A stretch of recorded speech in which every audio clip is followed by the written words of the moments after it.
Let's begin. Hello students, welcome in नास्टर classes. I hope कि आप लोगों की पढ़ाई बहुत अच्छी चल रही होगी। बहुत बच्चों का जो हमारे चैनल पे जो रिस्पांस आ रहा है वो भी काफ़ी अच्छा आ रहा है। कुछ बच्चे पर्सनली मुझे मैसेज भी कर रहे हैं, जो उनके डाउट्स हैं, दिक्कतें जो भी हैं, वो लोग मुझे मैसेज भी कर रहे हैं। आई रियली विश कि आप सभी की पढ़ाई बहुत अच्छे से हो और आपकी क्लास 10th में बहुत अच्छे मार्क्स आएँ। जिन बच्चों के डाउट्स हैं, जिन बच्चों के डाउट्स मुझ तक पहुंचे हैं, जैसे बच्चों के डाउट्स थे कि सर 1 मार्क्स के क्वेश्चन को कैसे सॉल्व करना है मैथ्स में, और कुछ बच्चों के क्वेश्चंस थे कि सर केस स्टडी वाले क्वेश्चंस को कैसे देखना है क्योंकि उसमें थ्योरी बहुत ज़्यादा लंबी होती है। ठीक है, तो मैंने क्या किया है कि आप सभी के लिए एक सैम्पल पेपर, जो कि सीबीएसई बोर्ड का ही सैम्पल पेपर है, सीबीएसई ने ही रिलीज़ किया हुआ है सैम्पल पेपर को, मैं उसका सॉल्यूशन यहाँ पे आपको करके दिखाऊंगा, आपको समझाऊंगा, आपको ये बताऊंगा कि क्या क्या चीज़ें आपके दिमाग में आएंगी और आपको क्या नहीं करना चाहिए। और अगर आपको लिमिटेड टाइम में पूरा क्वेश्चन पेपर अच्छे से सॉल्व करना है तो आपको क्या क्या चीज़ें हैं जिस पे आपको ज़्यादा ध्यान रखना है और किस तरीके से आपको आंसर राइटिंग जो है वो करनी है। मैं आपको ये भी दिखाऊंगा इसमें कि मार्किंग स्कीम्स क्या होती हैं, किस तरीके से मतलब जो बोर्ड के जो जब भी आपकी जो कॉपी होती है ना, वो कॉपी जब टीचर के पास जाती है तो टीचर को एक सिंपल आंसर शीट भेजी जाती है कि इस तरीके से अगर बच्चे ने किया हुआ है तो आप इस स्टेप पे आप इतने मार्क्स दोगे, इस स्टेप पे इतने मार्क्स दोगे। तो वो सब चीज़ें मैं आपके सामने रखने वाला हूँ, वो सब चीज़ें आपको बताऊंगा। क्वेश्चन को सॉल्व करते हुए मैं ये बताऊंगा कि आपके दिमाग में जब क्वेश्चन को सॉल्व कर रहे हो तो किस टाइप के थॉट्स आने चाहिए, आपको किस डायरेक्शन में सोचना है। ठीक है, तो उन सब चीज़ों को हम लोग अभी इस सैम्पल पेपर में हम लोग देखने वाले हैं। मेरी रिक्वेस्ट सिर्फ ये है कि ये सैम्पल पेपर आप लोग बिगिनिंग से एंडिंग तक पूरा देखो, कहीं पर भी मिस मत करो। जैसे ही ये सैम्पल पेपर जहां से स्टार्ट हो रहा है टिल दी एंड आप लोग पूरा का पूरा सैम्पल पेपर जो है वो पूरा देखो और उसका जो मैक्सिमम बेनिफिट है वो आप लेने की कोशिश करो। ठीक है स्टूडेंट्स, अगर आप लोग चाहते हैं कि आप नास्टर क्लासेस से जुड़ें तो आप हमारे चैनल को सब्सक्राइब कर सकते हैं। अपने मैक्सिमम बेनिफिट के लिए आप चैनल को सब्सक्राइब करो और जो ऐसी वीडियोज हैं जैसे सैम्पल पेपर जो हैं हमारे चैनल पे, उनको तो आप पक्का है कि आप उसको पूरा का पूरा देखो, right from the beginning till the end. और दूसरी चीज़, अगर आप हमको सपोर्ट करना चाहते हो तो सिर्फ आपको एक काम करना है, वो ये कि आप हमारे चैनल को करो सब्सक्राइब अपने दोस्तों के साथ, अपने फ्रेंड्स के साथ। आपको जिसको भी लगता है कि एक अच्छी नॉलेज देना या फिर एक सही चीज़ उसको पता हो कि किस तरीके से क्वेश्चन पेपर को सॉल्व करना है, तो हमें सपोर्ट करने के लिए आप हमारे चैनल को शेयर कर सकते हो। और अगर आप खुद को मैक्सिमम बेनिफिट देना चाहते हो इन वीडियोस के थ्रू, तो मैं आपको बार बार बोलूँगा कि सैम्पल पेपर को right from the beginning till the end पूरा का पूरा देखो। ठीक है, मैं हर एक चीज़ आपको इसमें बताने वाला हूँ। तो हम लोग स्टार्ट करते हैं अपना, और आज है हमारा सैम्पल पेपर, और ये है मैथमेटिक्स सब्जेक्ट का सैम्पल पेपर जो है ये सीबीएसई बोर्ड का निकाला हुआ सैम्पल पेपर है। और क्योंकि ये जो सैम्पल पेपर है सीबीएसई बोर्ड का है, तो जितने भी स्टेट बोर्ड्स जहाँ पे एनसीईआरटी की बुक्स यूज़ हो रही हैं, तो वहाँ पे या फिर उन स्टूडेंट्स के लिए भी ये सैम्पल पेपर आप बोल सकते हो कि एक तरीके से बेस्ट है। ठीक है, मार्किंग स्कीम्स उनकी अलग हो सकती हैं, हो सकता है कुछ नंबर, मतलब किसी क्वेश्चन की जो नंबरिंग है, नंबर हो सकता है कहीं पे ज़्यादा मिले कहीं पे कम है, बट अगर आप ये पूरा सैम्पल पेपर करते हो तो आपको जो बेनिफिट है वो स्टेट बोर्ड्स के बच्चों को और सीबीएसई बोर्ड के बच्चों को मैक्सिमम होने वाला है। तो हम लोग स्टार्ट करते हैं। देखो, एक एक चीज़ हम लोग यहाँ पे पढ़ेंगे, जो चीज़ें हमारे लिए इंपॉर्टेंट है। ठीक है, किसी भी चीज़ को हम लोग छोड़ेंगे नहीं। देखो, सबसे पहली चीज़ तो इसमें आपके लिए ये है कि ये जो पेपर है ये आपके लिए 3 आवर्स का पेपर है, और दूसरा जो इसमें मार्क्स हैं वो हैं 80 मार्क्स, मतलब आपको 80 मार्क्स का आपका पेपर हो गया है और 3 आवर्स का आपका टाइम है। ठीक है, उसके बाद this question paper has 5 sections from A to E. ठीक है, फिर section A has 20 MCQs, 20 MCQs आपको मिलेंगे कैरिंग 1 मार्क्स, मतलब जितने भी MCQs हैं उनके 1 मार्क्स हैं। दूसरा MCQs मतलब मल्टीपल चॉइस क्वेश्चंस। ठीक है, सेक्शन बी हैज़ 5 क्वेश्चंस, कितने, सेक्शन बी में 5 क्वेश्चंस होंगे जो कि 2-2 मार्क्स के होंगे। ऐसे ही सेक्शन सी में आपके पास 6 क्वेश्चंस होंगे जो कि 3-3 मार्क्स के होंगे, और जो आपका सेक्शन डी है वहाँ पे 4 क्वेश्चंस 5 मार्क्स के, एक क्वेश्चन 5 मार्क्स का है। ठीक है, तो और सेक्शन ई में जो है उसमें 3 केस बेस्ड क्वेश्चंस होंगे। ये जो केस स्टडी है ना, अभी आप जब पूरा सैम्पल पेपर देख रहे होगे तो जो लास्ट टाइम पे जो सैम्पल पेपर के एंडिंग में मैंने आपको बताया हुआ है, जहाँ पे आपके ये केस स्टडी बेस्ड जो क्वेश्चंस हैं, उन क्वेश्चंस में थ्योरी बहुत ज़्यादा होती है, तो आपको किस तरीके से वहाँ पे टाइम को मैनेज करना है या किस तरीके से इस चीज़ को अवॉइड करना है कि उसका जो इम्प्रेशन है वो आपके दिमाग पे थोड़ा हार्ड ना पड़े, आप बहुत स्मूथली उन क्वेश्चंस को निकाल लो, ऐसा क्या तरीका हो सकता है, वो सब चीज़ें अभी हम लोग डिस्कस करेंगे। ठीक है, और क्या है कि इसमें ये है आपके 4 मार्क्स के क्वेश्चंस हैं, ठीक है, विद सब पार्ट ऑफ वैल्यूज 1 मार्क्स के, 2 मार्क्स के एंड 3 मार्क्स के, मतलब जो सब पार्ट्स होंगे उसमें एक 1 मार्क्स का होगा, दूसरा 1 मार्क्स का होगा, फिर तीसरा वाला 2 मार्क्स का होगा। फिर ऑल क्वेश्चंस आर कंपलसरी, मतलब आप सारे क्वेश्चंस को करें। However an integral choice of 2 questions, देखो इंटीग्रल चॉइस कहाँ कहाँ पे है, 2 क्वेश्चन की चॉइस है 5 मार्क्स में, 2 क्वेश्चन की चॉइस है 3 मार्क्स में, 2 क्वेश्चन की चॉइस है 2 मार्क्स में, एंड कहाँ पे, तो ठीक है, और फिर क्या है, an internal choice has been provided in 2 marks questions of section E, मतलब आप ये देखो कि सेक्शन ई में ये है ना सेक्शन ई, ये है सेक्शन ई, और यहाँ पे एक पार्ट का 1 नंबर का, 1 नंबर का और फिर एक 2 नंबर का क्वेश्चन होगा। किसी भी एक क्वेश्चन में 3 क्वेश्चन पूछे जाएंगे, 1 नंबर का, 1 नंबर का और 2 नंबर का। ये जो 2 नंबर का क्वेश्चन है ना, इसमें भी आपके पास क्या होगी, चॉइस होगी, ये इसने यहाँ पे लिखा हुआ है। आगे देखते हैं हम लोग क्या है, draw need figure wherever required, take pi की वैल्यू आपको लेनी है कितनी, 22/7, तो पाई की वैल्यू ये लेनी है जहाँ भी इसकी रिक्वायरमेंट हो, और अगर आपको कहीं पे फिगर बनाना है तो आपको बिल्कुल मतलब एक तरीके से क्या, जैसे यहाँ पे लिखा हुआ है ड्रॉ नीड फिगर, मतलब बिल्कुल क्लियर फिगर जो है आपको वो बना करके इसमें लेना है जहाँ भी उसकी नीड होगी। तो अब हम लोग चलते हैं सीधे सीधे अपने क्वेश्चन नंबर 1 पे, ठीक है, और ये देखो क्या है, section A consist of 20 questions of 1 marks each. तो हम लोग देखो पहला क्वेश्चन करते हैं जो कि 1 मार्क का क्वेश्चन है, let a and b 2 positive integer such that a equals to, देखो a इक्वल्स टू क्या है, p की पावर 3 एंड q की power 4, and b equals to, b की वैल्यू क्या है, p की पावर 2 एंड q की power 3, where p and q are prime numbers if HCF, तो आपको पता है कि HCF क्या होता है, किसी भी नंबर का जो HCF होता है, किन्हीं भी 2 नंबर्स का जो HCF होगा वो क्या होगा कि जो वहाँ पे आपके कॉमन फैक्टर हैं उनकी लोवेस्ट पावर के साथ, किसके साथ, लोवेस्ट पावर के साथ। आ रही है बात समझ में, ठीक है। तो अब मुझे ये बताओ कि HCF क्या होगा, तो HCF देखो कॉमन तो आपका P भी है और Q भी है, तो P भी है और Q भी है, और क्या चाहिए हमको, लोवेस्ट पावर चाहिए, तो लोवेस्ट पावर बताओ जरा, P की लोवेस्ट पावर हो गई 2 एंड Q की लोवेस्ट पावर है तुम्हारा 3, तो ये हो गया तुम्हारा HCF। आगे देखो क्या बोल रहा है वो, ठीक है, if HCF is how much, P की पावर m, तो P की पावर तो 2 है, तो m की वैल्यू कितनी हो गई, 2 हो गई, एंड Q की पावर n, तो n की वैल्यू हो गई तुम्हारी 3, ठीक है। और यहाँ पे ये P की पावर कितनी बोल रहा है, अब LCM, तो LCM क्या होता है, किसी भी नंबर का, किन्हीं भी 2 नंबर का जो LCM होगा वो क्या होगा कि ऑल फैक्टर्स, क्या, all factors with highest power, तो ऑल फैक्टर्स मतलब क्या है, तुम्हारा P एंड Q है, और P की हाईएस्ट पावर कितनी है, 3 है, और Q की हाईएस्ट पावर है तुम्हारा 4। आ रही है बात समझ में। तो अब देखो यहाँ पे क्या बोल रहा है, ये LCM जो है वो तुम्हारा P की पावर R एंड Q की पावर S, तो बताओ R की वैल्यू, यहाँ से आपको R की वैल्यू क्या मिल रही है 3, और S की वैल्यू क्या मिल रही है 4।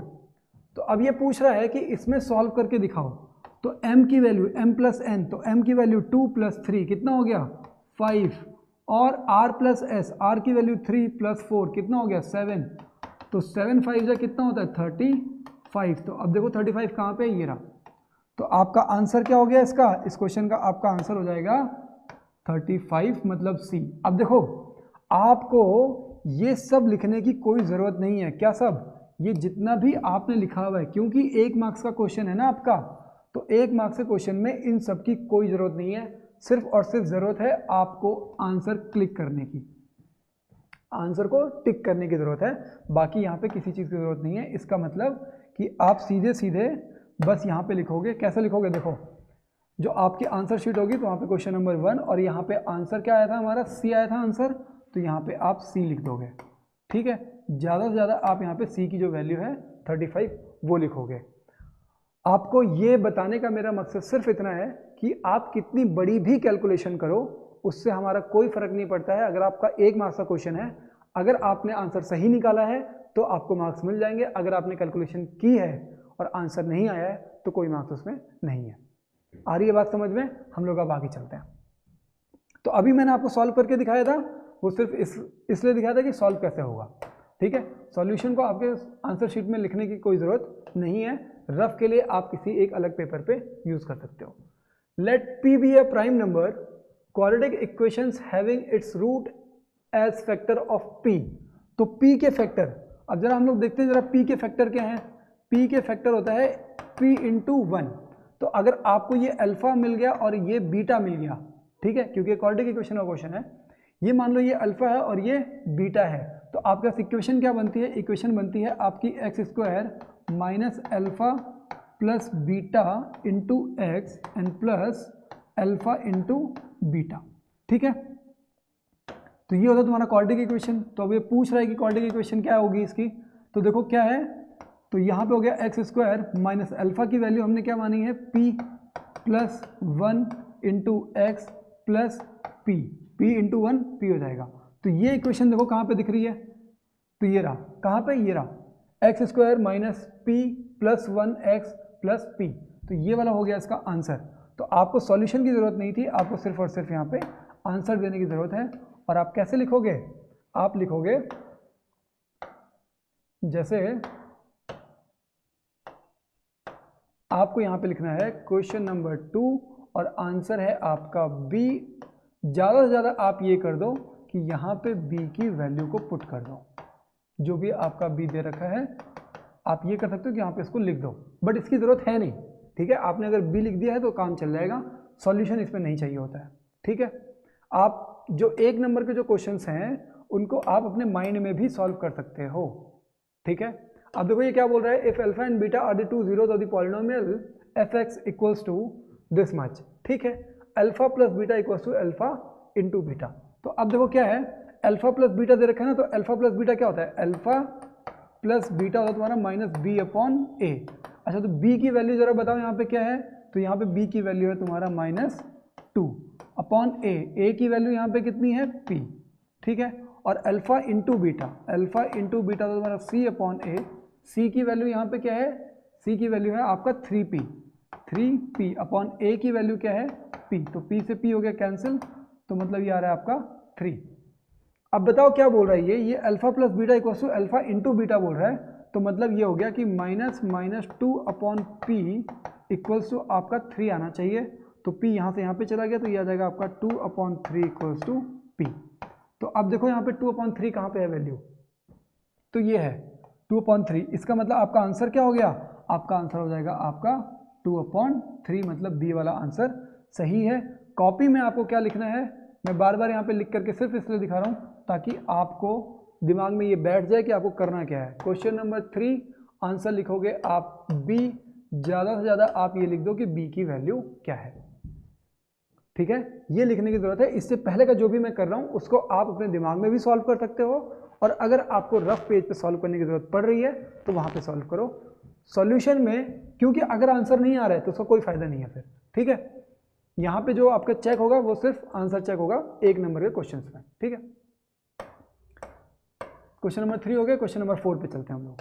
क्वेश्चन नंबर 4 देखो क्या बोल रहा है, if the system of equation 3x plus Y equals to 1, क्या है।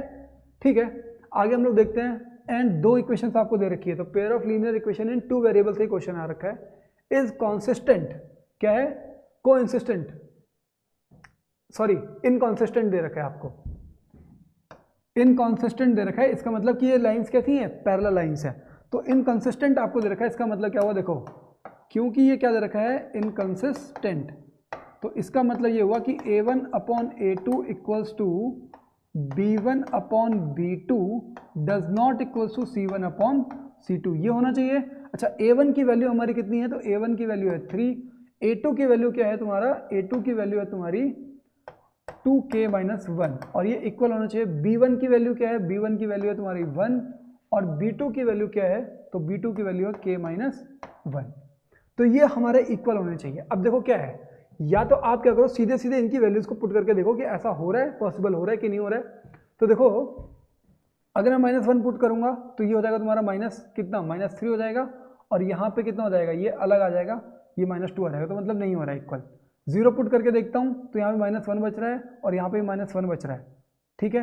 लेकिन यहाँ पे 3/1 हो गया और यहाँ पे भी, यहाँ पे 1/, मतलब ये भी इक्वल नहीं हो रहा है। फिर 1 पुट करके देख रहे हैं तो 1 पुट करके देखो तो भी ये इक्वल नहीं हो रहा है, क्योंकि ये हो जाएगा 1, 3/1 आ रहा है और यहाँ पे नहीं हो पाएगा। अच्छा अब लास्ट वाला क्या है आपका, 2 है, तो जरा 2 पुट करके देखते हैं हम लोग। तो 2 पुट करके देखने से क्या हो रहा है, देखो 3/2 × 2, 4 4 - 1 कितना हो गया, 3 हो गया, इक्वल्स टू यहाँ पे देखो 1/2 - 1, तो इसका मतलब क्या हो गया, इससे ये कैंसिल, तो 1 = 1 आ रहा है तुम्हारा। इसका मतलब क्या हुआ कि ये जो है ये सेटिस्फाई कर रहा है इस इक्वेशन को, इसका मतलब इसका जो आंसर है वो क्या हो जाएगा, डी वाला आंसर हो जाएगा। और आपको कॉपी में आंसर शीट में क्या लिखना है, आंसर शीट में सिर्फ और सिर्फ इस तरीके से वहाँ पे मेंशन करना है कि question number 4 has the answer as D whose value is 2, ठीक है।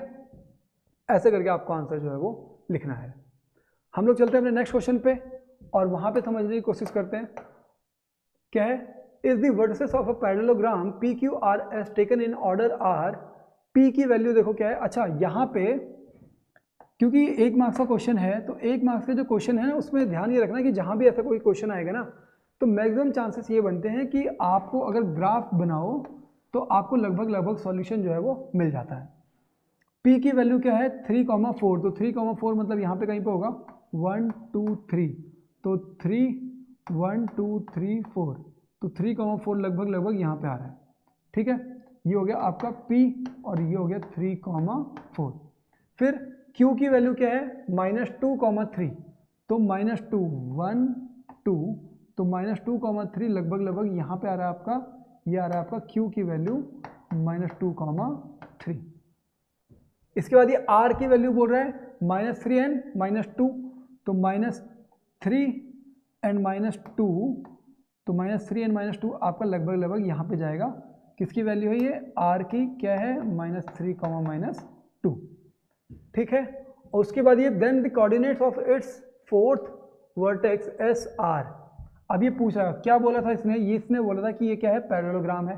तो पैरेललोग्राम तो इस तरीके से होगा ना, कुछ ये हो गया आपका पैरेललोग्राम, कुछ इस तरीके से होगा, ठीक है। तो ये आप ये देखो कि यहाँ पे कितनी शिफ्टिंग हो रही है, यहाँ से जैसे ये -2 था और यहाँ पे -3 हो गया है, मतलब एक और डाउन हुआ है, तो ये भी एक और डाउन होगा। तो यहाँ पे 3 है तो 3 में से 1 माइनस कर दो तो कितना हो जाएगा, ये 2 हो जाएगा। आ रही है, एक्स का कोऑर्डिनेट आ गया। अब वाई का कोऑर्डिनेट देखो, ये था आपका पहले कितना 3 और ये नीचे कितना चला गया है 2 तक चला गया, मतलब ये 5 डाउन आया है। तो 4 में से 5 डाउन करोगे तो आपका ये आ जाएगा -1, तो 2, -1 कौन सा आंसर आ रहा है आपका, आंसर आ रहा है आपका सी, ठीक है। तो यहाँ पे आप क्या लिखोगे, क्वेश्चन नंबर 5 और इसका आंसर है आपका सी। ये लिख सकते हो आपकी 2, -1 जो है इसका आंसर है। आ रही है बात समझ में। तो ऐसा हम लोग चलते हैं अपने नेक्स्ट क्वेश्चन पे, क्वेश्चन नंबर 6 पे।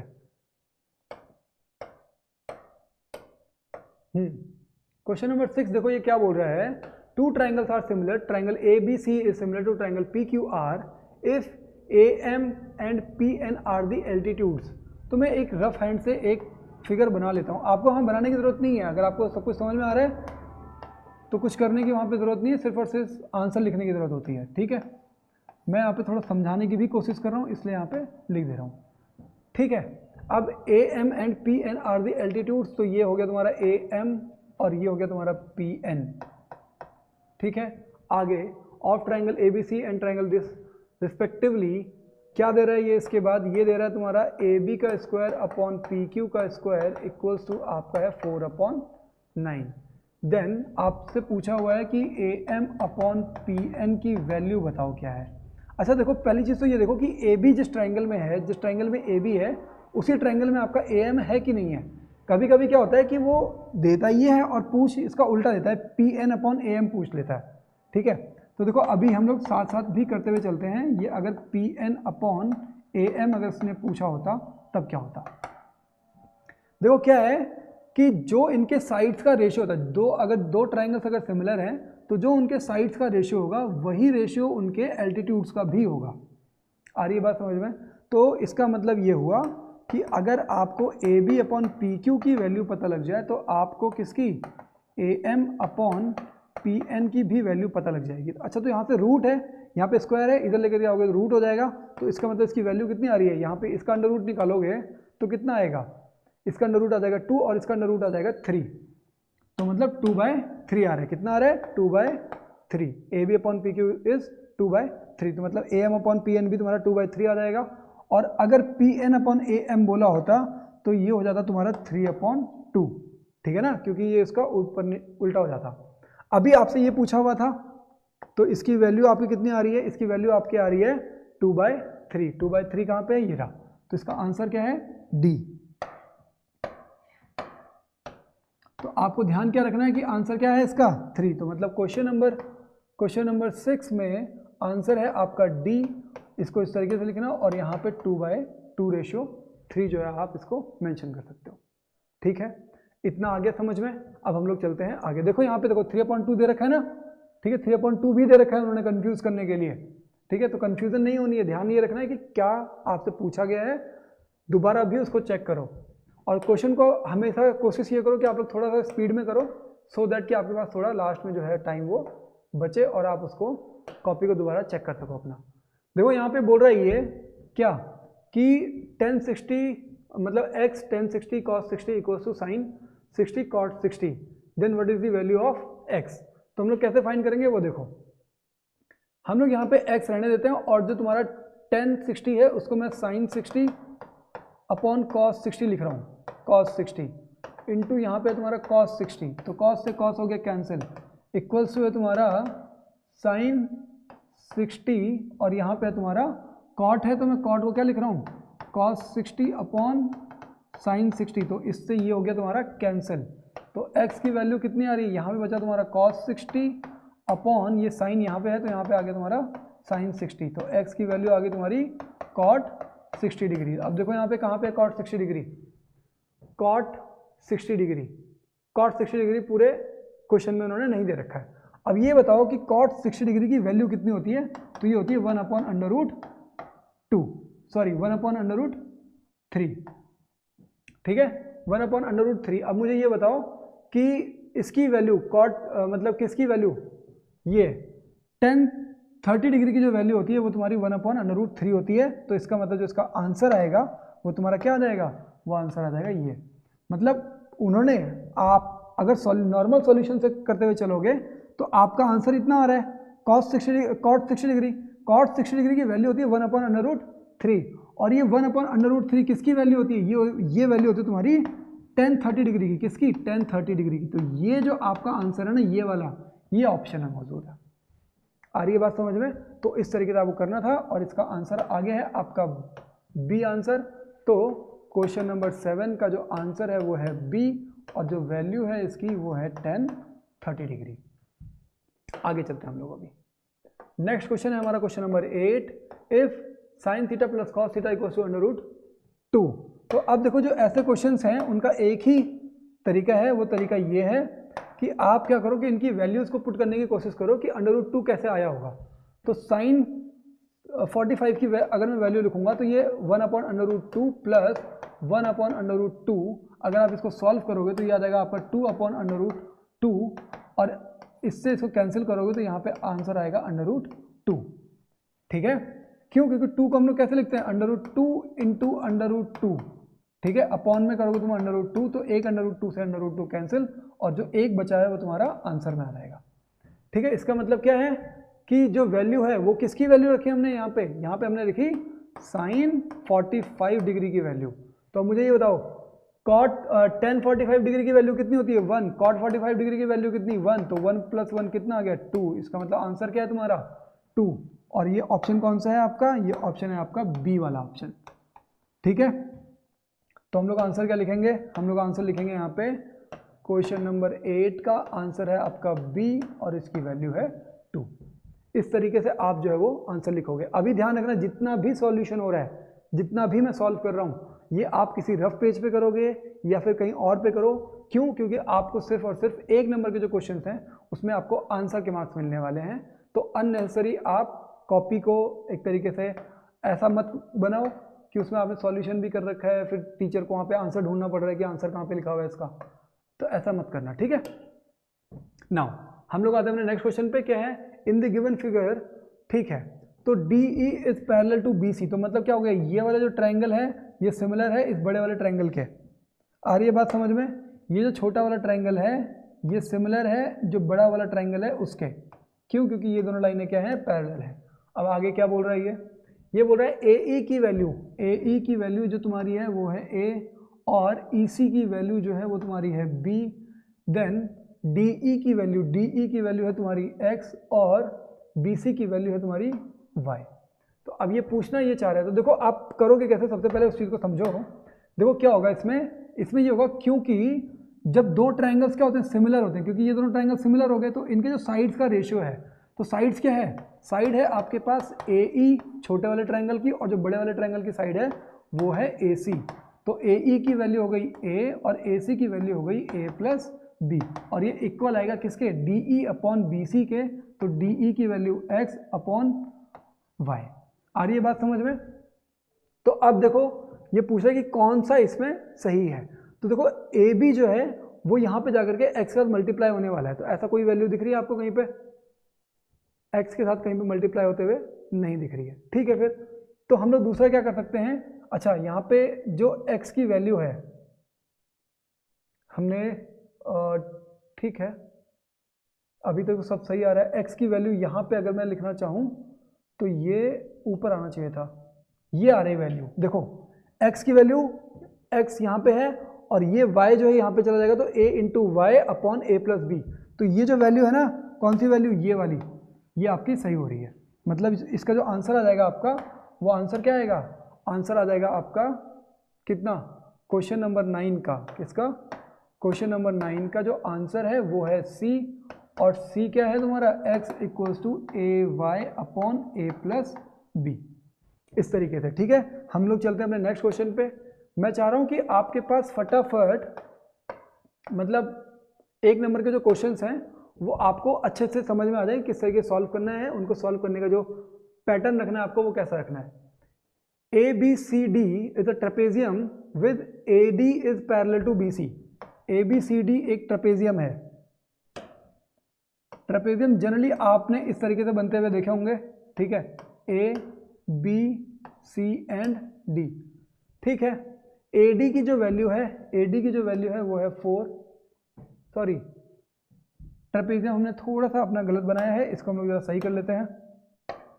हाँ देखो क्या बोल रहा है ये, ABCD is a trapezium, AD is parallel to BC। मैं यहाँ पे AD ड्रॉ कर रहा हूँ, AD, ठीक है। AD is parallel to what, AD is parallel to BC, तो मैं यहाँ पे BC कर रहा हूँ। आ रही है बात समझ में, ABCD, ठीक है। अब बोल रहा हूँ AD की वैल्यू उसने 4 सेंटीमीटर डाली है, और if the diagonals AC and BD intersect each other at O। तो ये जो डायगोनल्स हैं ये इंटरसेक्ट कर रहे हैं कहाँ पे, O पे, ठीक है, intersect at O such that AO upon OC, AO upon OC equals to DO upon OB is half. कितना है, इन दोनों का जो रेशियो है वो कितना है, 1/2 है। देन BC की वैल्यू वो पूछ रहा है आपसे, किसकी, BC की वैल्यू पूछ रहा है। तो देखो होता क्या है, आपको करना क्या है कि क्योंकि वो जो ये तुम्हारे ये जो दो ट्राइंगल्स है ना, ये वाले कौन से दो ट्राइंगल, अलग अलग कलर से मैं बना करके दिखा रहा हूँ।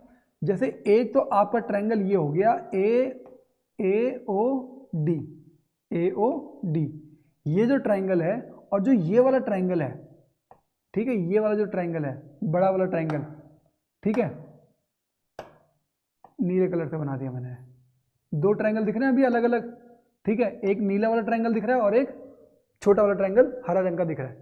अब क्या होता है, क्योंकि देखो ये वाला एंगल इस वाले एंगल के इक्वल हो गया है, ठीक है, कैसे वर्टिकल अपोजिट एंगल्स हैं, ठीक है, और ये वाला एंगल इस वाले एंगल के इक्वल होगा, तो इसका मतलब क्या हो गया, ये ट्रायंगल एक दूसरे के सिमिलर हैं। तो जो दो ट्रायंगल्स होते हैं उनका जो सिमिलर ट्रायंगल्स, उनके साइड्स का रेशियो भी क्या होता है, इक्वल होता है। तो इसका मतलब इन दोनों का जो रेशियो है वही रेशियो इन दोनों का होगा और वही रेशियो इन दोनों का भी होगा। इसका मतलब कि AD क्या, जो आपके पास AD अपॉन BC है उसका जो रेशियो होगा वो 1:2 होने वाला है। और AD की वैल्यू आपको पता है 4, तो BC यहाँ से यहाँ पे चला जाएगा और ये हो जाएगा 4 × 2 = BC, मतलब ये 8 = आ जाएगा तुम्हारा BC की वैल्यू। तो BC की वैल्यू कितनी आ रही है आपकी, 8 आ रही है। मतलब इसका आंसर आप कैसे लिखोगे, इसका आंसर लिखोगे क्वेश्चन नंबर 10 और आंसर है तुम्हारा C, और C की वैल्यू है तुम्हारी 8 सेंटीमीटर।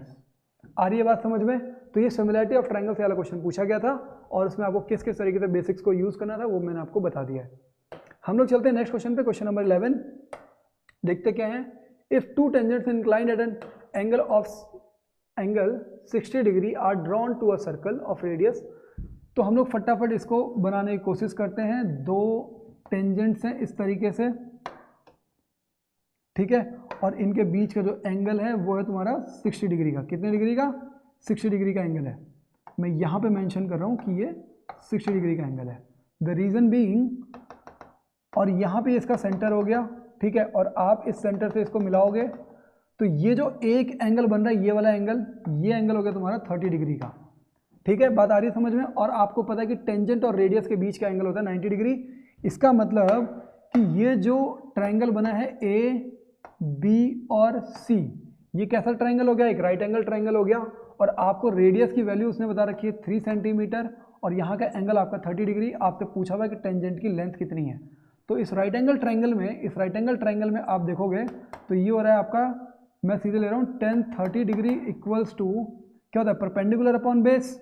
तो परपेंडिकुलर हो गया तुम्हारा कितना 3 और बेस हो गया तुम्हारा AC, ठीक है। अब AC की वैल्यू यहाँ पे, और इसका 10 30 डिग्री की वैल्यू कितनी होती है, 10 30 डिग्री की वैल्यू होती है 1/√3 इक्वल्स टू 3/AC। तो AC यहाँ से यहाँ पे चला जाएगा, तो AC की जो वैल्यू आ रही है वो आ रही है 3/3 सेंटीमीटर, आगे सेंटीमीटर।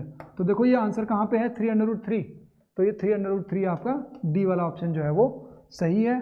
आंसर में जो आपको लिखना है वो ये क्या लिखोगे आप कि क्वेश्चन नंबर 11 का जो आंसर है वो है आपका डी, और डी की जो वैल्यू है वो है 3/3 सेंटीमीटर। देखो इसका रीज़न क्या है, इसका रीज़न, और वहाँ पे ना आपको ये MCQ वाले जो क्वेश्चंस होंगे ये आपको फिल करने के लिए आएंगे, ठीक है, तो ध्यान रखना इस चीज़ का।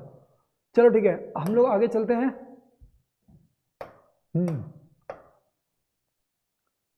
ठीक है, तो अब देखो क्या है, the area of circle that can be inscribed in a square. तो अब फटाफट हम लोग इस क्वेश्चन को देखते हैं कैसे करना था, क्योंकि ये एक स्क्वायर के अंदर है। ये सर्कल कहाँ पे, एक स्क्वायर के अंदर में है, तो ये हो गया स्क्वायर, ठीक है। और इस स्क्वायर के अंदर में क्या है, आपका एक सर्कल है ये, ठीक है। अब क्या बोल रहा है ये कि जो स्क्वायर की साइड है वो कितनी है, 6 सेंटीमीटर है, 6 सेंटीमीटर। तो इसका मतलब ये डायगोनल है वो कितना हो जाएगा, 6 सेंटीमीटर का हो जाएगा, मतलब सॉरी डायगोनल बोल रहा हूँ, डायमीटर। तो इसका मतलब जो रेडियस है, रेडियस कितना हो जाएगा, रेडियस आ जाएगा आपका 3 सेंटीमीटर। और ये क्या पूछ रहा है, इसका एरिया बता दो। तो एरिया ऑफ सर्कल क्या होता है, एरिया ऑफ सर्कल क्या होता है तुम्हारा 2πr square, sorry 2πr square नहीं, πr स्क्वायर होता है। क्या होता है, πr स्क्वायर। तो पाई की वैल्यू में पाई रहने देता हूँ, और r रेडियस कितना है 3, और 3 का कर दो स्क्वायर, तो ये हो गया आपका 9 पाई सेंटीमीटर स्क्वायर। ध्यान रखना कि सेंटीमीटर स्क्वायर होगा, ठीक है। तो 9 यहाँ पे इसकी वैल्यू डी ऑप्शन जो है वो सही आ रहा है, ठीक है। अच्छा 2πr होता है सर्कमफेरेंस का, और πr स्क्वायर होता है तुम्हारा एरिया। इसका आंसर क्या आया था हमारा, इसका आंसर आया था हमारा, मतलब कि answer of 12th question is D, और यहाँ पे आप लिख दोगे कि 9 पाई सेंटीमीटर स्क्वायर जो है उसका आंसर है। हम लोग चलते हैं अपने नेक्स्ट क्वेश्चन पे।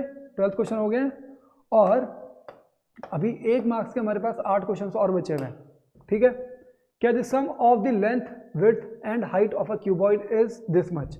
लेंथ विड्थ एंड हाइट कितना है तुम्हारा, सम ऑफ दिस। देखो ये जो क्वेश्चन इन्होंने पुट किया ना, ये क्वेश्चन बहुत बहुत बढ़िया क्वेश्चन है। सबसे पहले तो क्यूबॉइड की बात कर रहा है, और आपका क्यूबॉइड जो होता है वो कैसा होता है, क्यूबॉइड कुछ इस तरीके का होता है। ये आपका एक क्यूबॉइड हो गया, ठीक है। और आपको ये बोल रहा है रिलेशन, पता किसका बता रही है, अगर ये A है, ये B है और ये C है, तो ये बोल रहा है कि A प्लस बी प्लस सी जो है वो तुम्हारा कितना है, 6√3। आगे देखो, and the length of its diagonal is, diagonal, तो डायगोनल क्या होता है, डायगोनल, अगर इसका डायगोनल निकालोगे ना, क्यूब का जो डायगोनल होता है वो पता है कहाँ से होता है, कि दो अपोजिट वर्टेक्स को, अभी मैं यहाँ से आपको अगर दिखाने की कोशिश करूँगा तो डायगोनल ये नहीं होता है। अगर मैं किसी दूसरे कलर से यहाँ पर रिप्रेजेंट करता हूँ, ये जो ग्रीन कलर से बन रहा है ना, ये डायगोनल नहीं है, क्यूबॉइड का डायगोनल ये नहीं है। तो देखो क्यूबॉइड का डायगोनल क्या है फिर, तो क्यूबॉइड का डायगोनल, पहले मैं इसको हटा देता हूँ, ग्रीन वाला हटा दिया मैंने, ठीक है। तो क्यूबॉइड का डायगोनल देखो, इस पॉइंट से, ये जो पॉइंट है, इस पॉइंट से इस पॉइंट तक, ये डायगोनल होता है क्यूबॉइड का, ठीक है ना। तो उसकी वैल्यू ये बता रहा है, कितनी बता रही है, इसकी 2√3 बता रहा है। और क्यूबॉइड का जो डायगोनल का फॉर्मूला होता है वो होता है तुम्हारा a² plus b² plus c² equals to होता है तुम्हारा डायगोनल का स्क्वायर, क्या, डायगोनल का स्क्वायर। और a, b और c क्या है, लेंथ विड्थ एंड हाइट। तो अब डायगोनल का स्क्वायर करोगे तो तुम्हारा डायगोनल का स्क्वायर, डायगोनल ये है तो इसका स्क्वायर कितना आ जाएगा, 4 × 3 विच इज 12। अभी भी कुछ अगर समझ में आता हुआ दिख रहा है तो हम लोग यहाँ से एक और चीज़ अभी पूछ कर रहे थे, total surface area of cuboid. Total surface area of cuboid क्या होता है, 2 ब्रैकेट के अंदर, मैं पेन चेंज कर लेता हूँ, 2 × ब्रैकेट के अंदर LB plus BH plus HL, ये होता है। मतलब ये आने वाला है आपका 2AB plus BC plus CA, मतलब AC, ये होने वाला है। तो अब देखो इसका रिलेशन इसके साथ, देन ये, तो आपको कुछ अगर आइडिया नहीं लग रहा तो मैं आपको बताता हूँ, ये यहाँ से आपको मिलेगा a plus B plus C का whole square, a plus B plus C का होल स्क्वायर, और इसका फॉर्मूला होता है तुम्हारा a² plus b² plus c² plus 2 under bracket AB plus BC plus CA। और आपको ये चीज़ चाहिए, आपको आ रही है बात समझ में, और ये दोनों चीज़ें आपको गिवन है। अच्छा, तो इसकी वैल्यू आपको गिवन है, तो यहाँ पे मैं लिख दे रहा हूँ 6√3 और इसका कर दूंगा square equals to a plus B plus C का होल स्क्वायर का फॉर्मूला, देखो sorry formula a² plus b² plus c², क्या आ रहा है आपका d का स्क्वायर, और d का स्क्वायर मतलब 12, तो यहाँ पे आ रहा है आपका 12 प्लस ये हो गया 2ab plus bc plus ca, और ये चीज़ क्या है, ये आपका सरफेस एरिया ऑफ क्यूबॉइड। तो यहाँ पे इसको सॉल्व करोगे तो ये आ जाएगा 36 × 3, तो 3 6 जा कितना होता है 18, 3 3 जा होता है तुम्हारा 9, 9 and 1 10, तो 108 माइनस 12 इक्वल्स टू, यहाँ पे आ रहा है तुम्हारा 2ab plus BC plus CA। तो इसमें से आप इसको माइनस करोगे तो यहाँ पे आ जाएगा आपका 6 एंड देन यहाँ पे आ जाएगा आपका 9, तो 96 आ रहा है तुम्हारा। ये किसका फॉर्मूला है, आपको मैंने बताया ये है फॉर्मूला तुम्हारा सरफेस एरिया ऑफ क्यूबॉइड। तो सरफेस एरिया ऑफ क्यूबॉइड कितना आ रहा है 96 सेंटीमीटर स्क्वायर, तो इसका मतलब देखो कहाँ पे है आंसर, आंसर ये रहा 96 सेंटीमीटर स्क्वायर, ठीक है। थोड़ा सा ये लेंथी क्वेश्चन हो सकता है, आपको हो सकता है कि इसको सॉल्व करने की कहीं पे ज़रूरत पड़े, ठीक है, बट आपका जो इसमें मतलब एग्जामिनर को ये जो कॉपी चेक कर रहा है उसका जो मतलब है वो है कि आपने क्वेश्चन नंबर 13 का आंसर सी, क्वेश्चन नंबर 13 का आंसर आपने सी लिखा है या नहीं, तो यहाँ पे लिख देते हैं हम लोग सी, और ये क्या है 96 सेंटीमीटर स्क्वायर। एक नंबर के 1-2 क्वेश्चन ऐसे होते हैं जो कि थोड़े से लेंथी होते हैं, बट आपको मैं रियलिटी बताऊं तो इस क्वेश्चन को आपको सिर्फ और सिर्फ माइंड में सॉल्व करना था। कैसे, देखो ये क्या है तुम्हारा length plus width plus height का सम है, तो इसका मतलब ये इसका स्क्वायर करना है, तो इसका स्क्वायर करोगे 36 × 3, तो वो आगे तुम्हारा कितना 108, फिर लेंथ ऑफ इट्स डायगोनल, मतलब ये इसका किसका, ये डायगोनल का स्क्वायर करोगे फिर, तो ये 4 × 3 12 माइनस कर दोगे 96, तो आगे आपका आंसर 96।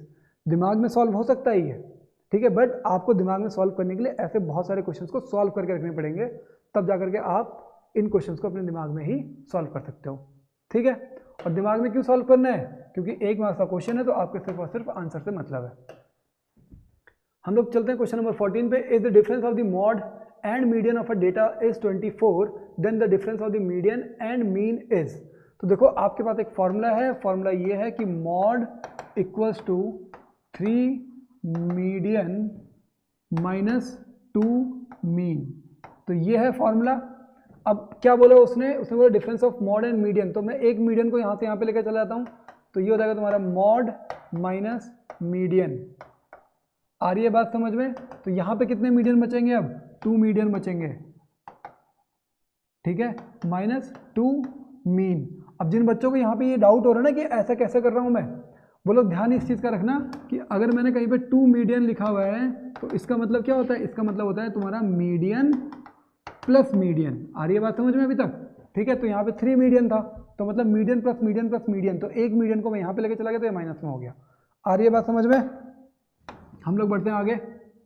हाँ, तो देखो अब इसकी वैल्यू उसने आपको दे रखी है, इसकी वैल्यू आपको उसने दे रखी है, कितनी दे रखी है उसने? 24। कितनी दे रखी है? 24 इक्वल्स टू, अब यहाँ से आप 2 को कर दो कॉमन, तो यहाँ पे आ रहा है आपका मीडियन माइनस मीन। आ रही है बात समझ में? इस 2 से कर दो इसको डिवाइड, तो ये 12 इक्वल्स टू आ रहा है आपका मीडियन माइनस मीन। तो आपको इतना सब कुछ लिखने की जरूरत होती नहीं है। क्यों? क्योंकि आपको ये 1 मार्क्स का क्वेश्चन दिमाग में सॉल्व करना था और आंसर आपका 12। मैं बार बार बोल रहा हूँ कि ऐसे क्वेश्चंस को कोशिश ये करो कि आप दिमाग में ही सॉल्व करो, ठीक है। और उसके लिए आपको करना सिर्फ इतना पड़ेगा कि आप अपनी तैयारी करो, जितने अच्छे से आप कर सकते हो, जितने ज़्यादा नंबर ऑफ क्वेश्चंस को आप ट्राई करोगे उतनी जल्दी आप आंसर अपने दिमाग में कैलकुलेट कर सकते हो। तो क्वेश्चन नंबर 14 का आंसर क्या था? बी, मतलब 12। तो आप देख रहे हो इस स्पीड के साथ आपको क्वेश्चन पेपर में बैठ कर काम करना है, ठीक है। आपको मैं बता भी रहा हूँ यहाँ पे कहाँ पे डिफिकल्टी हो सकती है, कहाँ पे दिक्कत आ सकती है, और वो दिक्कतें ना आए इसके लिए मैं फटाफट जो है वो, हम लोग नेक्स्ट क्वेश्चन पे चलते हैं अभी। अच्छा, आप लोग अगर अभी, क्योंकि अभी आप पढ़ाई करने के लिए बैठे हो, मैं तो आपसे उम्मीद ये कर रहा हूँ कि आप पूरे 3 घंटे तक कंटिन्यू बैठो और पूरे इस सैम्पल पेपर को देखो, ठीक है। और फिर क्या करो, और ऐसे ही जो और सैम्पल पेपर आपके बुक्स में अवेलेबल हैं, जहाँ पे भी हैं, ठीक है, उनसे फिर आप उनको सॉल्व करने की कोशिश करो। लेकिन अभी से हैबिट डालो 3 घंटे कंटिन्यू पढ़ने की, ठीक है। अगर मैं 3 घंटे कंटिन्यू पढ़ा सकता हूँ तो फिर आपको भी 3 घंटे कंटिन्यू जो है वो पढ़ने के लिए यहाँ बैठना है, ठीक है। हो सकता है कि मैं एक 2 मिनट का ब्रेक लूँ, बट आपको ये ब्रेक की उम्मीद अपने आप से नहीं रखनी है अभी। The number of revolution made by a circular wheel of radius 0.25 metre in rolling a distance of 11 kilometres. तो देखो क्या है, सबसे पहले तो इस 11 किलोमीटर को ना, 11 किलोमीटर को आप चेंज कर लो मीटर में, तो ये हो जाएगा आपका 11,000 मीटर। अब क्या रेडियस ऑफ व्हील आपको दे रखा है, तो अब क्या है, देखो इस चीज़ को समझो। अगर ये कोई डिस्टेंस है इतना ना, ठीक है, अगर इसके ऊपर कोई व्हील चल रहा है, ये मान लो व्हील है, तो ये जब चलेगा ना, तो ये पहले ये चीज़ नीचे आएगी, फिर इस व्हील का ये वाला पार्ट नीचे आ जाएगा, फिर व्हील का ये वाला पार्ट नीचे आ जाएगा, फिर ये नीचे आ जाएगा, फिर ये नीचे आ जाएगा। ऐसे ही घूमते घूमते जो ये वाला पार्ट था वो घूमते घूमते यहाँ पे कहीं पे जा करके नीचे आ जाएगा। तो मतलब यहाँ से यहाँ तक की जो डिस्टेंस है ना, वो क्या है तुम्हारा? वो सर्कमफेरेंस ऑफ व्हील है, ठीक है। तो इतनी डिस्टेंस फिर एक बार और जोड़ दो, तो मतलब 2 रिवॉल्यूशंस में इतनी जगह चल जाएगा वो, फिर 3 रिवॉल्यूशंस में इतना और जोड़ दो, तो मतलब आप जोड़ क्या रहे हो? सर्कमफेरेंस जोड़ रहे हो। क्या जोड़ रहे हो आप? सर्कमफेरेंस। सर्कमफेरेंस, और सर्कमफेरेंस क्या होता है तुम्हारा? 2 पाई r व्हील का। तो इसका मतलब हम लोग 2 पाई r फाइंड करते हैं, तो 2 इंटू पाई, पाई की वैल्यू 22/7 इंटू r, रेडियस की वैल्यू उसने दे रखी है 0.25। आ रही है बात समझ में? अब क्या करना है आपको जैसे ये कितने नंबर ऑफ रिवॉल्यूशंस लेगा, ठीक है, क्या करने में, ये मानो कि n नंबर ऑफ रिवॉल्यूशंस ये ले रहा है, क्या n नंबर ऑफ रिवॉल्यूशन अगर लेगा तो इसका मल्टीप्लाई कर दोगे n से, तो उतना डिस्टेंस ये कवर करेगा, और टोटल डिस्टेंस जो है वो 11,000 क्या है? मीटर्स में, ठीक है। तो ये जो वैल्यू है ये आ जाएगा तुम्हारा n इक्वल्स टू, अब ये देखो ये डिवाइड में है, इधर जाकर के मल्टीप्लाई में हो जाएगा, इनटू ये हो जाएगा तुम्हारा 11,000 अपॉन 22। मैं यहाँ पे इसी तरीके से इसको लिख रहा हूँ, 2 इंटू 22 इंटू 0.25। आ रही है बात समझ में? अब हम लोग इसको क्या करते हैं, सबसे पहले देखो 22 से आप इसको डिवाइड कर दो, कितने टाइम्स में, तो ये हो जाएगा तुम्हारा 500। फिर 2 से इसको डिवाइड कर दो तो ये हो जाएगा आपका कितना, देखो ये हो जाएगा पहले आपका 2 टाइम्स में, एंड देन ये हो जाएगा आपका कितना 5 टाइम्स में, देन 250 आ रहा है आपका आंसर। ठीक है, यहाँ से ये डेसिमल है, डेसिमल हटाने के लिए आप डबल जीरो यहाँ पे बढ़ा दो। ठीक है, फिर हो जाएगा 25, 25 से ये कैंसिल हो गया तुम्हारा 1 टाइम्स में, एंड देन ये 3 zeros। अब देखो 1000 इंटू 7, तो इसका मतलब आ रहा है आपका 7000 आंसर। आपको लगा होगा कि आंसर थोड़ा बड़ा हो सकता है, कैलकुलेशन थोड़ी ज़्यादा हो सकती है, बट नहीं थी ज़्यादा। आंसर क्या आ रहा है आपका 7000। तो ऐसे क्वेश्चंस को लिए आपको करना क्या है, सिर्फ और सिर्फ यहाँ पे लिखना है क्या, क्वेश्चन नंबर 15 और आंसर इज डी, और वैल्यू कितनी है, तो वैल्यू है 7000। ठीक है, नेक्स्ट क्वेश्चन पे चलते हैं। For the following distributions the sum of lower limits of the median and modal class. तो आपको मीडियन एंड मॉडल क्लास का लोअर लिमिट का सम जो है वो यहाँ बताना है। तो सबसे पहले आपको ये पता होना चाहिए कि मीडियन क्या होता है। तो किसी भी डेटा का जो मीडियन होता है, मीडियन क्लास कैसे फाइंड करते हैं, तो जो ये फ्रीक्वेंसीज हैं इन सबको सम कर दो। तो 10 + 15 25, 25 + 12 कितना हो गया 37, 37 + 20 कितना हो गया 57, 57 + 9 कितना हो गया 66।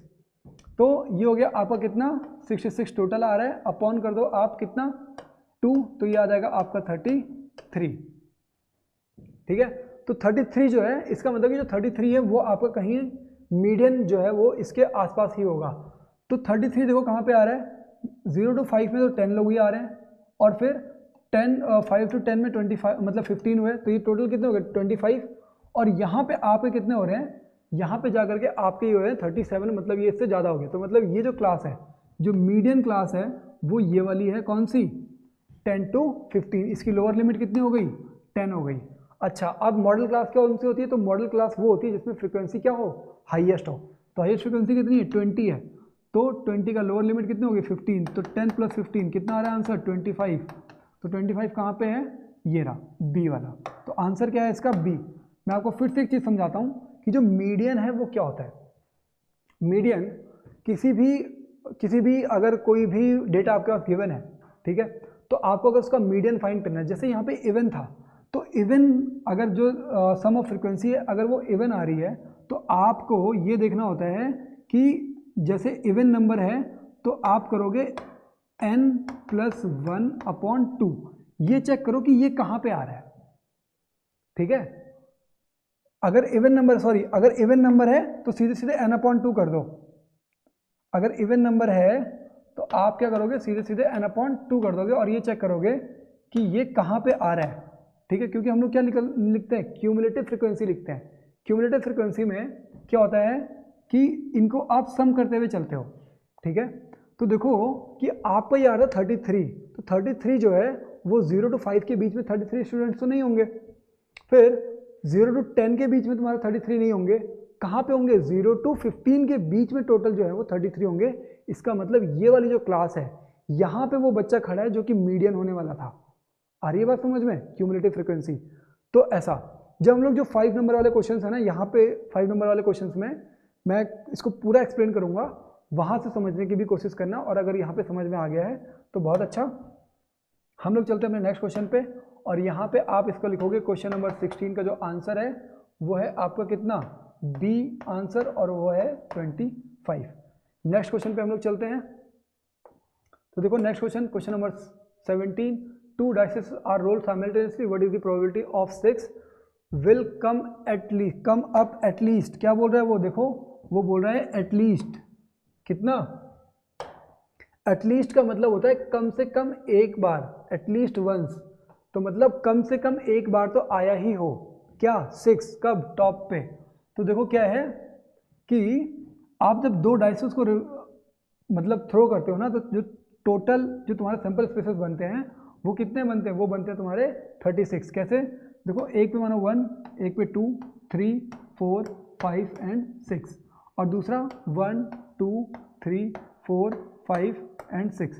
तो ये जो सैंपल स्पेसेस बन रहे हैं ना तुम्हारे, वो ये बनेंगे। ऐसे इन सबका लाइनें खींचो, और इधर से भी ऐसे लाइनें जाएंगी। ठीक है, और अब अगर आप देखोगे तो जो आपके सैंपल स्पेसेस बनेंगे वो कैसे बनेंगे, ये यहाँ पे एक लाइन आ जाएगी इस तरीके से, ठीक है। तो टोटल बॉक्सेस कितने हैं 36, क्यों 1 2 3 4 5 6, 1 2 3 4 5 6, तो 6 × 6 कितना हो गया 36, टोटल सैंपल स्पेसेस कितने हो गए 36। कैसे कि ऐसा भी हो सकता है कि 1 भी आ जाए फर्स्ट वाले पे 1, दूसरे वाले पे भी 1, ऐसा हो सकता है कि फर्स्ट वाले पे 1 और दूसरे वाले पे 2, तो इस तरीके से तुम्हारे सैंपल स्पेसेस जो हैं वो बनेंगे।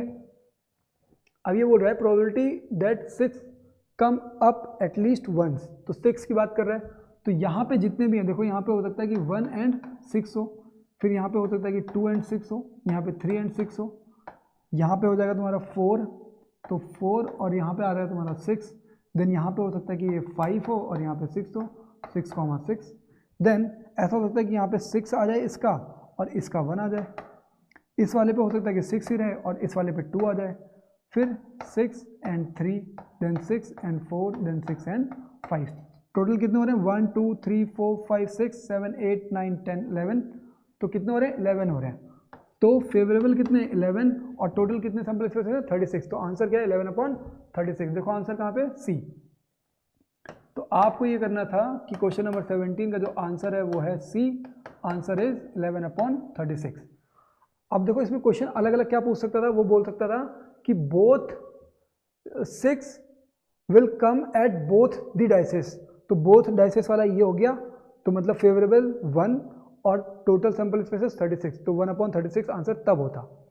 अगर ये बोलता कि no 6 will be at first और सेकेंड, नो 6 इज अपीयर, ऐसा बोल दे कि नो 6 इज अपीयर, तो आप देखो रेस्ट कितने बचे हैं आपके पास, 11 को माइनस कर दो 35 में से, आंसर कितना आ रहा है 25, तो 25/36, मतलब ये सब हटा दोगे तो इनको सम करोगे तो कितना आएगा 25 आएगा, तो 25/36 जो है उस क्वेश्चन का आंसर हो जाएगा।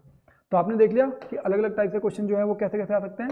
नेक्स्ट क्वेश्चन पे हम लोग चलते हैं, क्वेश्चन नंबर 18, और ये क्वेश्चन क्या है, इफ ये दे रहा है आपका 5 10 बीटा इक्वल्स टू 4, तो यहाँ से मैं आपको बताऊँ तो 10 बीटा की वैल्यू सीधे सीधे 4/5। अब ये बोल क्या रहा है, देखो यहाँ पे इसने बोला है 5 साइन बीटा -2 कॉस बीटा।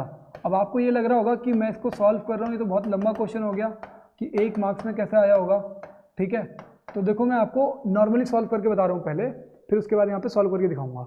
अगर मैं ऊपर वाले को और नीचे वाले को किससे डिवाइड कर दूँ, मैं कॉस से डिवाइड कर दूंगा, तो कॉस बीटा से, तो sign beta upon cos beta, cos beta upon cos beta, cos beta से कॉस बीटा कैंसिल, यहाँ पे 2 बचेगा, यहाँ पे sign beta upon cos beta क्या रहेगा, sign beta upon cos beta हो जाता है 10 बीटा, और 10 बीटा की वैल्यू होती है, 10 बीटा की वैल्यू उन्होंने दे रखी है कितनी 4/5, तो 5 अपॉन में, तो 5 से 5 कैंसिल, ऊपर बच रहा है 4, 4 - 2 कितना होता है 2, 4 - 2 2, तो ऊपर में आ गया तुम्हारा 2, नीचे भी मैंने कॉस से ही डिवाइड करना पड़ेगा, कॉस बीटा से ही, तो कॉस बीटा से कॉस बीटा कैंसिल हो गया, और यहाँ पे sign beta upon cos beta 10 beta होगा, 10 बीटा की वैल्यू है 4/5, 5 से 5 कैंसिल, तो 4, यहाँ पे कितना बच रहा है, यहाँ पे 4 बच रहा है, यहाँ पे 2 बच रहा है, तो 4 + 2 कितना हो गया 6, इनको इससे कैंसिल कर दो तो ये आ रहा है आंसर 1/3। अब देखो ये क्या था दिमाग में, आपको भी ये फ्रीक्वेंसी अपने दिमाग में लेकर के आनी है कि आप दिमाग में सॉल्व कर लो, ठीक है। अब देखो मैं इसको पूरा सॉल्व करके दिखाता हूँ कितना लंबा जाने वाला है ये। तो 5 मैंने क्या बोला कि ऊपर और नीचे किससे डिवाइड कर दो, कॉस बीटा से डिवाइड कर दो, तो मैंने यहाँ पे भी तुम्हारा कॉस बीटा कर दिया और यहाँ पे भी तुम्हारा कॉस बीटा कर दिया, होल अपॉन, अब यहाँ पे नीचे में क्या है 5 साइन बीटा, और मैंने क्या बोला कि कॉस बीटा से ऊपर और नीचे दोनों तरफ डिवाइड करना है, तो यहाँ पे cos beta upon cos beta, तो कॉस बीटा से कॉस बीटा कैंसिल, इससे ये कैंसिल, और इसका मतलब आप क्या लिख सकते हो, आप लिख सकते हो 5 10 बीटा प्लस 5 10 बीटा, और ऊपर में माइनस है ना, तो ऊपर में आपका माइनस है, तो 5 10 बीटा -2 अपॉन नीचे में क्या आ जाएगा 5 10 बीटा 5 10 बीटा प्लस 2, तो आंसर देखो 10 बीटा की वैल्यू कितनी आ रही है हमारी 4/5, तो ये आ जाएगा आपका 5 × 4/5 -2, तो 5 से 5 हो गया कैंसिल, अपॉन में 5 × 4/5, 5 से 5 कैंसिल, प्लस 2, तो आंसर देखो कितना आ रहा है 4 माइनस 2 कितना हो गया 2, और फिर 4 प्लस 2 कितना हो गया 6, इनको इससे कैंसिल करोगे तो 1/3। जो आंसर यहाँ पे वही आंसर दिमाग में सॉल्व करने के बाद भी आ रहा है। तो आप अगर इतना लंबा सोल्यूशन करोगे ना वहाँ पे, उसका कोई फ़ायदा नहीं होने वाला है, वहाँ पे आपको कोई मार्क्स नहीं मिलने वाले हैं, ठीक है। तो ये ज़्यादा अच्छा होगा कि 1 नंबर के क्वेश्चंस को आप लोग दिमाग में सॉल्व करो, और उसके लिए आपको करना क्या है, अपनी प्रैक्टिस को इंक्रीज करो। जितने ज़्यादा नंबर ऑफ क्वेश्चन को सॉल्व कर सकते हो, जितने आप सैम्पल पेपर्स को सॉल्व कर सकते हो, कोशिश ये करो कि स्टेप वही रहे, मतलब जो स्टेप आप कॉपी में लिखने वाले हो वही स्टेप आपके दिमाग में चलना चाहिए, और वो सॉल्यूशन आपके दिमाग में कैलकुलेट होना चाहिए, ठीक है। तो ऐसा इस लेवल की आपको एफिशिएंसी लेकर के आनी है, तब जाकर के आपके जो मार्क्स हैं वो कहीं पे 90s में आएंगे। और अगर आपको सॉल्व करने की जरूरत भी पड़ रही है, अगर पेपर पे भी सॉल्व कर रहे हो आप, तभी भी आप उम्मीद रखो कि अगर आपने 2-3 सैम्पल पेपर अच्छे से किए हुए हैं तो आपके मार्क्स 80 अबव जो है वो रहेंगे ही रहेंगे, ठीक है। ठीक है, फिर क्या है, इफ द स्टेटमेंट क्या है, if product of 2 numbers is this much, product कितना दे रखा है आपको 5780 and their HCF is 17, then their LCM is this much. तो आपको क्या करना है, एचसीएफ और एलसीएम का प्रोडक्ट करो, और देखो तो मैं 17 4 जा, ठीक है, 68 तो मतलब 8 आ गया, फिर 17 3 जा,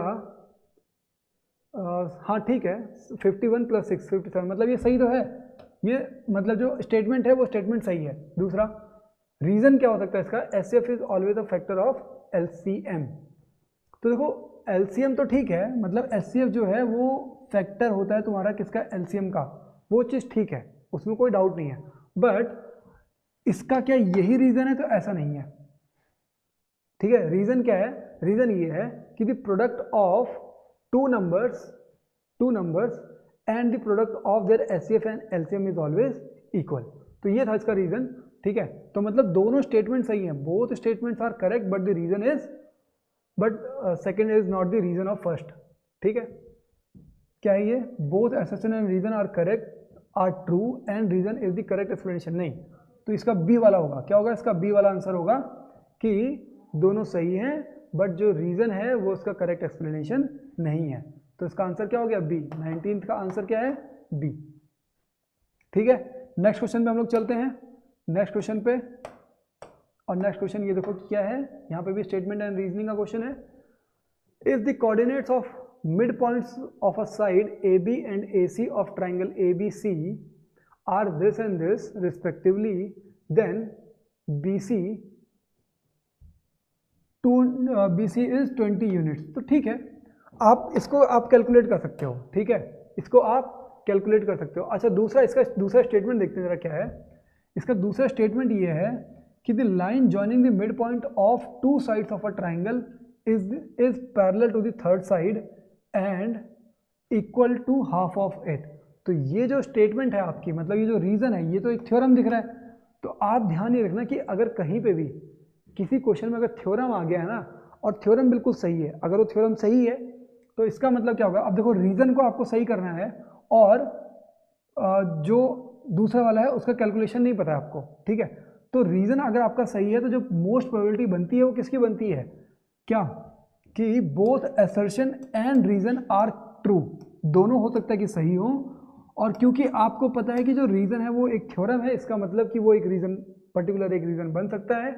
तो इसका मतलब कि इस वाले केस में आपको मैंने बताया कि ये सही है। पहला वाला जो है स्टेटमेंट, वो हो सकता है कि आपको कैलकुलेट करना पड़े बाय द मिड पॉइंट, ठीक है, और ठीक है, तो ये वाला भी आपको सही है और ये भी आपको सही है। तो दोनों अगर सही है और ये इसका करेक्ट एक्सप्लेनेशन भी है, इसका मतलब इसका आंसर जो होगा वो होगा ए। आंसर क्या होगा इसका, ए। तो आप लिखोगे क्वेश्चन नंबर 20 का जो आंसर है वो है ए। इस तरीके से आपके जो 1 नंबर वाले क्वेश्चंस थे वो सॉल्व होंगे।